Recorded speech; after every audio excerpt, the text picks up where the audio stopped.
Now, the two candidates, as we will see, fit the bill in every single aspect.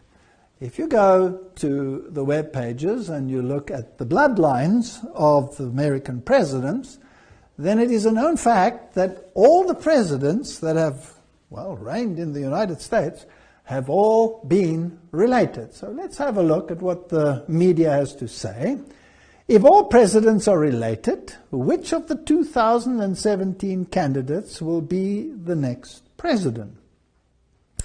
As it turns out, both Trump and Hilary Clinton are related to John of Gaunt, a 14th century royal. Gaunt was the first Duke of Lancaster, who was the son of King Edward III, according to MyHeritage. Trump is related through his mother, Mary Ann McLeod, back to his 17th grandfather, John Beaufort, while Clinton is related through her father and the Rodham family back to the 17th great-grandmother, Joan Beaufort. The two candidates are 19th cousins, and so they both have the right bloodlines to continue this lineage. Now, that's another story as to why they should all be related, and it's fascinating that the Bible doesn't speak about the presidents of the world, it speaks about the kings of the world. And it really, over the course of history, hasn't mattered which of the candidates has won, because the candidates have always both been in the same bloodlines. Here are the American presidential bloodlines. Here's another page that explains this. Did you know all 44 US presidents have carried European royal bloodlines into office? 34 have been genetic descendants of just one person, Charlemagne, the brutal 8th century king of the Franks.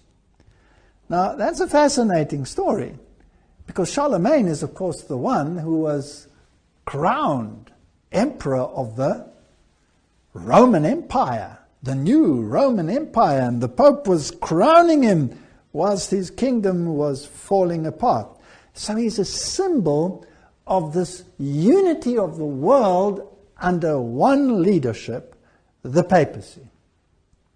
And then if we go to Edward III of England, in fact, the presidential candidates with the most royal genes has won every single American election.